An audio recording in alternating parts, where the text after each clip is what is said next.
نحمده ونصلي على رسوله الكريم اما بعد فاعوذ بالله من الشيطان الرجيم بسم الله الرحمن الرحيم رب اشرح لي صدري ويسر لي امري واحلل عقدة من لساني يفقهوا قولي رب زدني علما اللهم فقهنا في الدين اللهم إنا نسألك حبك وحب من يحبك والعمل الذي يبلغنا حبك اللهم ارزقنا إخلاص الہی آمین۔ لیسن نمبر 94 سورۃ الاعراف آیت نمبر 103 سے لے کر 137 تک انشاءاللہ۔ اب یہاں سے حضرت موسیٰ علیہ السلام کا ذکر شروع ہو رہا ہے۔ اللہ سبحانہ تعالیٰ فرماتے ہیں ثم پھر بعثنا بھیجا ہم نے من بعدہم ان کے بعد موسیٰ علیہ السلام کو بآیاتنا اپنی نشانیوں کے ساتھ۔ موسیٰ علیہ السلام کو اللہ تعالیٰ نے ان کے بعد بھیجا، یعنی گزشتہ پیغمبروں کے بعد جن کا ذکر پہلے ہوا ہے، ان کے بعد موسیٰ آئے اور اللہ سبحانہ تعالیٰ نے ان کو اپنی نشانیاں دے کر بھیجا۔ بآیاتنا سے مراد یہاں پر عصا، ید بیضا اور آیات الہی ہیں۔ ان کے دو اسپیشل معجزات تھے، عصا اور ید بیضا، اور آیات الہی کے ساتھ اللہ نے ان کو بھیجا۔ الی فرعون، طرف فرعون کے۔ فرعون مصر کے تمام بادشاہوں کا لقب ہے۔ جس طرح عراق کے قدیم بادشاہ نمرود کہلاتے تھے، اسی طرح مصر میں اس دور کے بادشاہ کو فرعون کہا جاتا تھا۔ اس بادشاہ کا نام منفتح بن رمسیس تھا۔ اللہ سبحانہ تعالیٰ نے فرعون کی طرف حضرت موسیٰ علیہ السلام کو اپنی نشانیوں کے ساتھ بھیجا، وَمَلَئِهِ اور اس کے سرداروں کے، یعنی فرعون کے علاوہ جو اس کے ساتھ کام کرنے والے اشراف تھے ان کی طرف بھی موسیٰ بھیجے گئے اللہ کے پیغام کے ساتھ۔ فَظَلَمُوا تو انہوں نے ظلم کیا، بہا ان نشانیوں کے ساتھ۔ انہوں نے ظلم کیا، ظلم کا معنی ہوتا ہے وَضْعُ الشَّيْءِ فِي غَيْرِ مَحَلِّهِ، کسی چیز کا اصل جگہ سے ہٹا کر دوسری جگہ رکھ دینا۔ تو انہوں نے ان نشانیوں کے ساتھ ظلم کیا، اللہ کی آیات کے ساتھ اور حضرت موسیٰ کو جو معجزات دیے گئے اس کے ساتھ۔ ان آیات اور معجزات کا اصل حق اور جگہ کیا تھا کہ ان کو مانا جائے، لیکن انہوں نے نہ مانا۔ تو یہاں ظلم سے مراد ان کا انکار کرنا ہے۔ تو اللہ سبحانہ تعالیٰ نے موسیٰ علیہ السلام کو فرعون اور اس کے سرداروں کی طرف بھیجا اپنا پیغام دے کر، اور ساتھ اپنی نشانیاں بھی دیں، تو انہوں نے ان نشانیوں کے ساتھ اللہ کی آیات کے ساتھ ظلم کیا، یعنی ان کو نہ مانا، ان سے انکار کر دیا۔ فانظر پس دیکھو، کیفا کس طرح، کانا ہوا، عاقبۃ المفسدین انجام فساد کرنے والوں کا۔ اے اللہ کے رسول صلی اللہ علیہ وسلم، آپ دیکھ لیجئے کہ زمین میں کفر اور شرک کے ذریعے فساد پھیلانے والوں کا انجام کیسا ہوتا ہے۔ یہاں آیات کے انکار کو فساد سے تشبیہ دیا گیا ہے، کیونکہ یہ زمین اللہ نے بنائی ہے اور انسان کو بھی اللہ نے پیدا کیا ہے، اور انسان کی ہدایت کے لیے کتاب بھی اللہ نے بھیجی ہے۔ تو جب کوئی شخص اللہ کی بات نہیں مانتا تو وہ دراصل اللہ کے طریقے کے خلاف جاتا ہے، اور اس خلاف ورزی سے فساد ہوتا ہے، لا محالہ فساد ہوتا ہے۔ کوئی بھی چیز صحیح طریقے پر نہیں چل سکے گی۔ مثلا آپ سورج ہی کو لے لیجئے، سورج اللہ کی مرضی پر چلتا ہے، اگر وہ اپنی مرضی سے چلے تو کیا نتیجہ نکلے گا؟ ہر چیز میں بگاڑ آ جائے گا۔ بالکل اسی طرح سے جب بھی کسی قوم نے اللہ کی نافرمانی کی، اس سے بگاڑ ہوا اور پھر اللہ نے ان کو تباہ کر دیا۔ یہی سبق ہم مستقل پچھلی آیتوں سے لے رہے ہیں کہ اللہ کی نافرمانی کے ساتھ سروائیول ممکن نہیں ہے۔ اسی لیے اللہ سبحانہ تعالیٰ فرماتے ہیں فانظر پس دیکھو، کیفا کانا کس طرح ہوا، عاقبۃ المفسدین انجام فساد کرنے والوں کا، یعنی ان کا فساد زیادہ ٹائم نہ چل سکا، سب کے سب ختم کر دیے گئے۔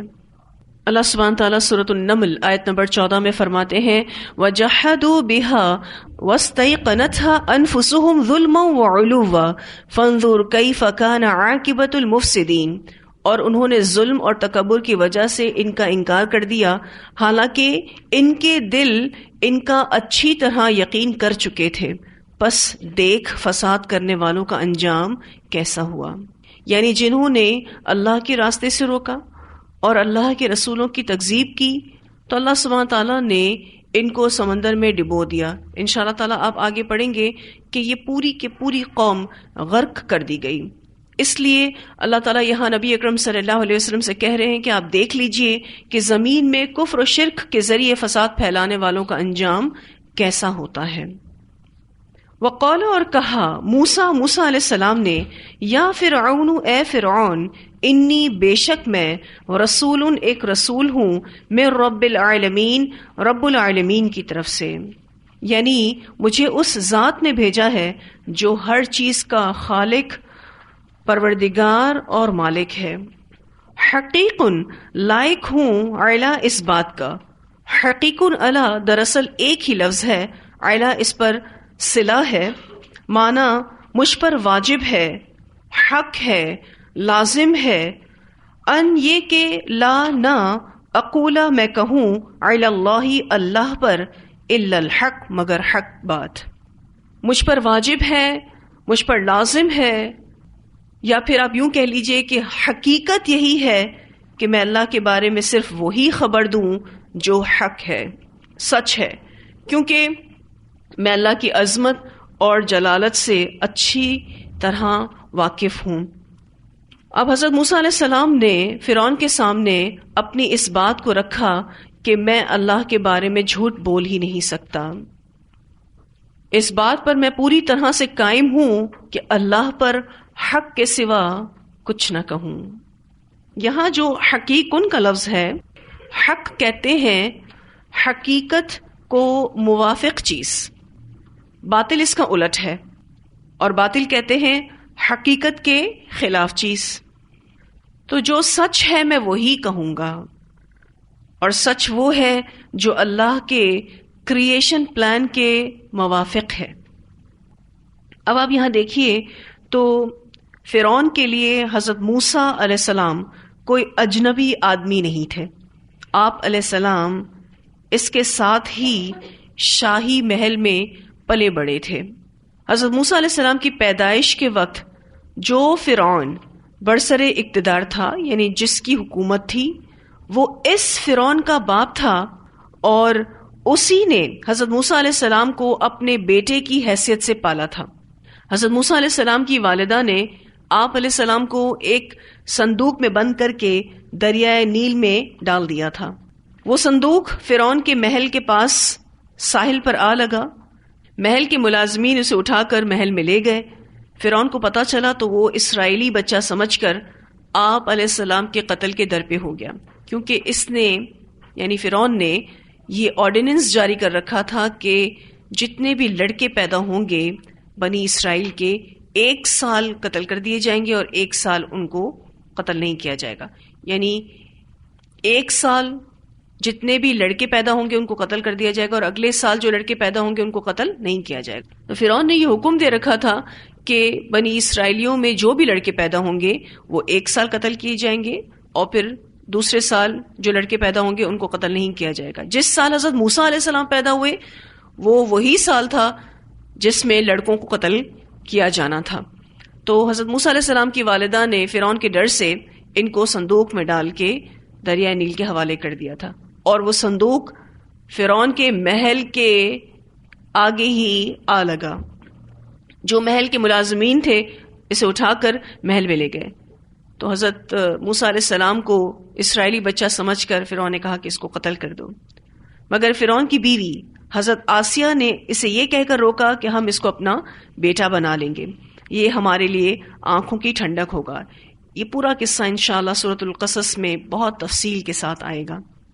اب یہ بات حضرت آسیہ نے کیوں کی؟ کیونکہ اس وقت تک ان کے ہاں کوئی اولاد نہیں تھی، اس لیے انہوں نے کہا کہ ہم موسیٰ کو اپنا بیٹا بنا لیں گے۔ بعد میں اس کے ہاں ایک بیٹا بھی پیدا ہوا. حضرت موسیٰ علیہ السلام اور فرعون کا بیٹا تقریباً ہم عمر تھے. وہ دونوں اکٹھے ہی محل میں پلے بڑے تھے. ان کے درمیان بڑی محبت بھی تھی چونکہ بھائیوں کی طرح بڑے ہو رہے تھے.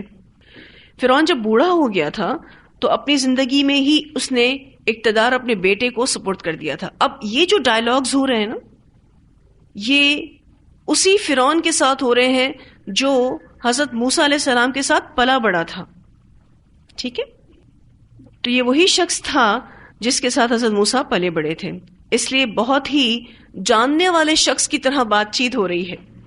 فرعون کو بھی کوئی اجنبیت فیل نہیں ہو رہی اور حضرت موسیٰ کو بھی کوئی اجنبیت فیل نہیں ہو رہی، اور بہت کمفرٹیبلی وہ فرعون کے سامنے بات کر رہے ہیں کہ انی رسول من رب العالمین حقیق علی اللہ اقول علی اللہ الا الحق. ایسا لگتا ہے نا کہ فرعون کے لیے حضرت موسیٰ کوئی اجنبی آدمی نہیں تھے، تو واقعی ایسا ہی ہے. لیکن یہ دو طرح کے فرعون جن سے حضرت موسیٰ علیہ السلام کا واسطہ پڑا. ایک فرعون جو باپ کی حیثیت سے حضرت موسیٰ علیہ السلام کی زندگی میں تھے، یعنی جس نے پال پوس کے بڑا کیا، اور ایک وہ فرعون جو فرعون ہی کا بیٹا تھا. اب سبھی کو فرعون کیوں کہا جاتا ہے؟ کیونکہ مصر کے بادشاہ کا لقب ہی کیا ہے؟ فرعون ہے. تو بہت ہی جاننے والے شخص کی طرح ہی وہ بات کر رہے ہیں. قد تحقیق جئتکم، میں لایا ہوں تمہارے پاس. اب موسیٰ علیہ السلام مزید بات کر رہے ہیں فرعون سے کہ میں لایا ہوں تمہارے پاس ببینۃ، ایک روشن نشانی، میں ربکم، تمہارے رب کی طرف سے. فارسل، پس بھیج دو، معیا، میرے ساتھ، بنی اسرائیل، بنی اسرائیل کو. اب یہ جس نشانی کی بات کر رہے ہیں اس سے مراد معجزہ ہے. انہوں نے یعنی حضرت موسیٰ نے فرعون کے سامنے کہا کہ میں تمہارے پاس اللہ کی طرف سے ایک روشن نشانی لے کر آیا ہوں. یہ ایسی حجت قاطعہ ہے، ایسا معجزہ ہے جو اللہ نے مجھے عطا کیا ہے، جو اس بات کی دلیل ہے کہ میں تمہارے پاس جو دین لے کر آیا ہوں وہ ایک سچا دین ہے. تو بنی اسرائیل کو میرے ساتھ جانے کی رخصت دے دو، یعنی انہیں اپنی قید اور تسلط سے رہا کر دو اور چھوڑ دو، تاکہ وہ اللہ کی عبادت کریں جو تمہارا اور ان کا رب ہے. اور ویسے بھی یہ بنی اسرائیلی انبیاء کی اولاد تھے. حضرت موسیٰ علیہ السلام نے ساتھ یہ بھی کہا کہ یہ ایک معزز نبی اسرائیل یعنی یعقوب بن اسحاق بن ابراہیم کی اولاد ہیں، اس لیے ان کو چھوڑ دو. تو دو مطالبے حضرت موسیٰ علیہ السلام نے فرعون سے کیے، ایک کہ تم ایمان لے آؤ، اور دوسرا بنی اسرائیلیوں کو چھوڑ دو جن کو تم نے ظلم کا نشانہ بنایا ہوا ہے، غلام بنا کے رکھا ہے. ان کو چھوڑ دو تاکہ یہ اللہ کی عبادت کریں، اور یہ حضرت یعقوب کی اولاد ہیں، اس لیے ان کو رہا کر دو. قال، اس نے کہا، ان کنتا، اگر تو جئتا لایا ہے، بآیتن، ایک نشانی، فأتی بہا، تو لے آ اس کو، ان کنتا، اگر ہے تو من الصادقین، سچوں میں سے. فرعون نے کہا کہ جو کچھ تم کہہ رہے ہو میں اسے سچ نہیں سمجھتا، اور تم نے جو مطالبہ کیا ہے میں اسے مان نہیں سکتا، لہذا اگر تم اپنے دعوے میں سچے ہو تو نشانی دکھاؤ. فَأَلْقَى، پس ڈالا، یعنی موسیٰ علیہ السلام نے، عصاہ، اپنی لاٹھی کو، اپنے عصا کو. فَإِذَا، تو یکایک، ہیا، وہ، ثعبان مبین، ازدہا تھا، کھلم کھلا. ثعبان کا جو لفظ ہے ثا عین با سے ہے، ازدہا کو کہتے ہیں، اور یہ لفظ مذکر اور مؤنث دونوں کے لیے آتا ہے. ابن عباس رضی اللہ تعالی عنہما فرماتے ہیں کہ وہ نر ازدہا تھا. اب حضرت موسیٰ علیہ السلام نے اپنے عصا کو فرعون کے سامنے پھینکا، تو جیسے ہی پھینکا وہ ایک نر ازدہا بن گیا. یہ ایک نشانی تھی اللہ کی طرف سے جو موسیٰ علیہ السلام نے فرعون کے سامنے رکھی. تفسیر طبری میں آتا ہے کہ اس سانپ نے فرعون کی طرف بڑھنا شروع کیا تو وہ تخت سے نیچے اتر آیا اور موسیٰ علیہ السلام سے فریاد کرنے لگا کہ اسے مجھ سے روکو. تو موسیٰ علیہ السلام نے اسے روک دیا، یعنی کافی خوفزدہ ہو گیا تھا اس سانپ کو دیکھ کر. اب دوسری نشانی دکھائی، وَنَزَعَ، اور اس نے باہر نکالا. ہو سکتا ہے کہ جیب سے یا گریبان سے، یدہ اپنا ہاتھ، فَإِذَا تو یکایک ہی وہ بیضاء سفید چمکتا ہوا تھا، للناظرین دیکھنے والوں کے لیے۔ حضرت موسیٰ علیہ السلام نے اپنے ہاتھ کو اپنے گریبان سے یا پھر اپنی جیب سے باہر نکالا تو وہ بہت زیادہ چمکنے والا ہو گیا تھا۔ ہاتھ ایسے چمک رہا تھا جیسے کوئی بلب جل رہا ہے، اور اس میں سے کافی تیز روشنی نکل رہی تھی، حالانکہ اس پر برس یا کسی مرض وغیرہ کا اثر نہ تھا، بغیر کسی تکلیف کے چمک رہا تھا۔ ورنہ اگر ہمارے جسم کا کوئی حصہ اپنی مائیت کھوئے اور اپنا رنگ بدلے تو تکلیف ہوتی ہے، لیکن حضرت موسیٰ علیہ السلام کو کوئی تکلیف نہیں ہو رہی تھی۔ روشنی نکل رہی تھی ان کے ہاتھ سے، لیکن اس میں کسی قسم کی کوئی تکلیف نہیں تھی، اور سب دیکھنے والے دیکھ رہے تھے۔ یہاں پر للناظرین کا جو لفظ آیا ہے کہ سب دیکھنے والے اس کو دیکھ رہے تھے، کیونکہ دیکھیں چمکتی ہوئی چیز ہر کسی کو نظر آتی ہے نا، تو یہ بھی بڑا ہی روشن معجزہ تھا اللہ کی طرف سے۔ قول الملأ کہا سرداروں نے، من قومی قوم میں سے، فرعون کی، انا بے شک، ہذا یہ، لساحر البتہ جادوگر ہے، علیم بڑا ماہر، یہ تو ایکسپرٹ میجیشین ہے، بہت ماہر جادوگر ہے۔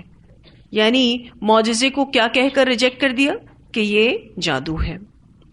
جیسے ہی فرعون کا ڈر اور خوف ختم ہوا اور وہ واپس اپنے تخت پر آ گیا تو اپنے سرداروں سے کہنے لگا کہ یہ ماہر جادوگر ہے، لیکن یہاں آپ دیکھ رہے ہیں کہ سردار یہ بات کہہ رہے ہیں، قال الملأ من قوم فرعون ان هذا لساحر علیم۔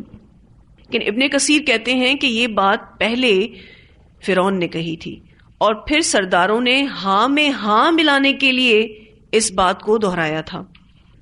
اس کا ذکر سورۃ الشعراء آیت نمبر 34 میں آتا ہے۔ اللہ سبحانہ تعالیٰ فرماتے ہیں، قال للملأ حولہ ان هذا لساحر علیم، کہا اس نے اپنے سرداروں سے جو اس کے آس پاس تھے، بے شک یہ بڑا ہی ماہر جادوگر ہے۔ تو پہلے یہ بات کس نے کہی تھی؟ فرعون نے، اور پھر سرداروں نے فرعون کی موافقت میں یہ بات کہی، اس کی ہاں میں ہاں ملائی۔ یریدو وہ چاہتا ہے، یعنی موسیٰ چاہتا ہے، ان یہ کہ یخرجکم نکال دے تم کو، من ارضکم تمہاری زمین سے، یعنی مصر سے۔ فماذا تأمرون تو کیا تم حکم دیتے ہو یا مشورہ دیتے ہو؟ یہ حصہ جو ہے دونوں کی طرف سے ہو سکتا ہے، فماذا تأمرون ہو سکتا ہے کہ یہ درباریوں نے کہا ہو، اور یہ بھی ممکن ہے کہ یہ جملہ فرعون نے کہا ہو، کیونکہ تأمرون بمانا حکم بھی ہے اور تأمرون بمانا مشورہ بھی ہے، رائے بھی ہے۔ اگر ہم اس کو بمانا حکم لیں تو فرعون سے درباریوں نے کہا کہ اب آپ کا حکم کیا ہے ہمارے لیے، اور اگر بمانا مشورہ لیں، بمانا رائے لیں، تو درباریوں سے فرعون نے کہا کہ اب تم مجھے کیا مشورہ دیتے ہو اس مسئلے پر، تم لوگوں کی کیا رائے ہے؟ اب یہ آپس میں مشورہ کرنے لگے کہ وہ کیا کریں، کس طرح موسیٰ کو مغلوب کریں اور فرعون کو غالب کریں۔ قولو انہوں نے کہا، ارجہ اس کو مہلت دے، اصل میں ارجہ تھا، یعنی جیم کے بعد کیا تھا؟ حمزہ تھا، اس کے حمزہ کو تخفیفاً حذف کر دیا گیا ہے، یا باس کے نزدیک یہ واو تھا، امر کی وجہ سے واو گر گئی، اس کے آخر میں ہو ضمیر ہے جو وقف کی بنا پر ساکن ہو گئی۔ ایکچولی یہ کیا تھا؟ ارجہ، لیکن یہ کیا بن گیا؟ ارجہ۔ معنی کیا ہے؟ ڈھیل دینا، فی الحال مؤخر کر دینا۔ اصل میں اس لفظ کے آخر میں جیم کے بعد کیا تھا؟ حمزہ، حمزہ کو تخفیفاً حذف کر دیا گیا ہے، یعنی لفظ کو ہلکا کرنے کے لیے، لائٹر کرنے کے لیے اس کو حذف کر دیا گیا ہے۔ یا پھر باس کے نزدیک یہاں واو تھا، امر کی وجہ سے واو گر گئی، اور اس کے آخر میں ہو ضمیر جو وقف کی بنا پر ساکن ہو گئی، کیونکہ امر کا صیغہ آخر میں ساکن ہوتا ہے، تو یہ اسپیلنگ کیا بن گئی؟ ارجہ۔ اور اس کا معنی ہوتا ہے ڈھیل دینا، مہلت دینا، فی الحال مؤخر کر دینا، وَأَخَاهُ اور اس کے بھائی کو بھی، یعنی ہارون علیہ السلام کو بھی۔ اب سب اس بات پر متفق ہو گئے کہ ان دونوں بھائیوں کو ابھی جانے دیا جائے، تھوڑا سوچ سمجھ کر فیصلہ کرتے ہیں۔ وَأَرْسِلْ اور بھیج، فی المدائن شہروں میں، حاشرین اکٹھے کرنے والے۔ درباریوں نے یہ مشورہ دیا کہ شہروں میں آپ اپنے نقیب روانہ کر دیجئے۔ کیا کرنے کے لیے؟ یاتوکا، لے آئیں گے وہ تیرے پاس، بکل ساحر علیم، ہر ماہر جادوگر کو۔ یاتوکا یعنی عطا کا جو لفظ ہے اس کا ویسے معنی ہوتا ہے آنا، لیکن عطا بھی کا معنی ہوتا ہے لانا، اور آپ یہاں دیکھیے تو عطا کے ساتھ با کی اٹیچمنٹ لگی ہوئی ہے، بکلی کے ساتھ جو با ہے اس کا کوئی ترجمہ نہیں کیا جائے گا، یہ عطا کے ساتھ بی کی اٹیچمنٹ ہے، تو عطا بھی مانا لانا، اور عطا کا ویسے مانا کیا ہوتا ہے؟ آنا۔ درباریوں نے کہا کہ آپ اپنے نقیب شہروں میں روانہ کر دیجئے، اپنے ہر کارے شہروں میں روانہ کر دیجئے، وہ ہر طرح کا ماہر جادوگر آپ کے پاس اکٹھے کر کے لے کر آئیں گے۔ اس زمانے میں جادو کا بڑا چرچا اور غلبہ تھا۔ اب آپ دیکھیے کہ ایک موسیٰ کے مقابلے میں ایک جادوگر کافی نہیں تھا، اتنے سارے جادوگروں کو بلانے کی کیا ضرورت تھی؟ ہر طرح کا ماہر جادوگر بلوایا گیا۔ کیوں؟ وہ اس لیے کہ یہ جان گئے تھے کہ موسیٰ جو چیز لائے ہیں وہ معمولی نہیں ہے، اور وہ یہ بھی جان گئے تھے کہ یہ جادو بھی نہیں ہے۔ لیکن یہ انسان کی کمزوری ہے کہ جب وہ کسی بات کو نہیں مانتا تو وہ اس کی کوئی نہ کوئی تعویل ضرور کر لیتا ہے، اور یہ بھی ممکن ہو کہ وہ اس وہم اور گمان میں تھے کہ موسیٰ بھی دوسرے جادوگروں کی طرح اپنا جادو چلانے کی کوشش کر رہے ہیں اور ہم پر قابض ہونے کی کوشش کر رہے ہیں، تو موسیٰ کو انہی کے جیسی لائی ہوئی چیز کے ساتھ جواب دیا جائے۔ وجاء اور آئے السحرۃ جادوگر فرعون کے پاس، قالوا کہنے لگے، ان لنا کیا واقعی بے شک ہمارے لیے لاجرن البتہ اجر ہوگا، کوئی انعام ہوگا، ان اگر کننا ہوئے ہم نحن الغالبین، ہم غالب آنے والے۔ اب آپ دیکھیں کہ جیسے ہی یہ جادوگر آئے تو انہوں نے فرعون سے کہا کہ ہمیں اس کام کا کیا معاوضہ ملے گا، کیا اجر ملے گا۔ دنیا دار لوگوں کی یہی سوچ ہوتی ہے کہ ہم جو بھی کام کریں اس کی ہمیں پے ملنی چاہیے، تو انہوں نے کہا کہ ہمیں کیا ملے گا۔ موسیٰ علیہ السلام کو آپ دیکھیے تو وہ کچھ نہیں مانگ رہے، وہ تو اللہ کا پیغام دے رہے ہیں کہ اللہ کی بات مان لو اور بنی اسرائیل کو چھوڑ دو۔ لیکن جادوگروں کو دیکھیں تو انہوں نے سب سے پہلے اجر کی بات کی، سب سے پہلے معاوضے کی بات کی۔ یہ فرق ہے دین کا کام کرنے والوں اور دنیا دار لوگوں میں۔ جو اللہ کے لیے کام کرنے والے لوگ ہوتے ہیں ان میں اور جو دنیا کمانے والے لوگ ہوتے ہیں ان میں یہی فرق ہے۔ لیکن افسوس کی بات یہ ہے کہ آج کل دین کا کام کرنے والوں کی بھی یہی ذہنیت بنتی جا رہی ہے، دین کو بھی انہوں نے پیشہ بنا لیا ہے، پروفیشنل ہو گئے ہیں کہ ہم جو دین کا کام کر رہے ہیں اس کے لیے ہمیں اجر کتنا ملے گا، کتنی پے ملے گی، ہم کام کر رہے ہیں تو ہمیں کتنے پیسے ملیں گے۔ لیکن حضرت موسیٰ کا آپ عمل دیکھیں کہ انہوں نے کسی قسم کا اجر نہیں مانگا۔ قولا کہا یعنی فرعون نے، نعم ہاں، یعنی کس چیز کے لیے ہاں کہا اس نے؟ اجر کے لیے ہاں کہا کہ اجر تو ملے گا ہی۔ وَإِنَّكُمْ اور بے شک تم لَمِنَ الْمُقَرَّبِينَ البتہ مقرب لوگوں میں سے ہوگے، اجر تو ملے گا ہی بلکہ تم مقربین میں سے ہو جاؤ گے، میرے منظور نظر بن جاؤ گے، میرے خاص بندے بن جاؤ گے، یعنی تمہیں میرے دربار میں عہدہ ملے گا۔ جادوگروں کی شدید خواہش تھی کہ وہ اس مقابلے میں کامیاب ہوں اور انعام پائیں، اور ان کو فرعون نے بہت اچھا رپلائی کیا کہ اجر کی کہاں بات کرتے ہو، اجر کے علاوہ عہدہ بھی ملے گا۔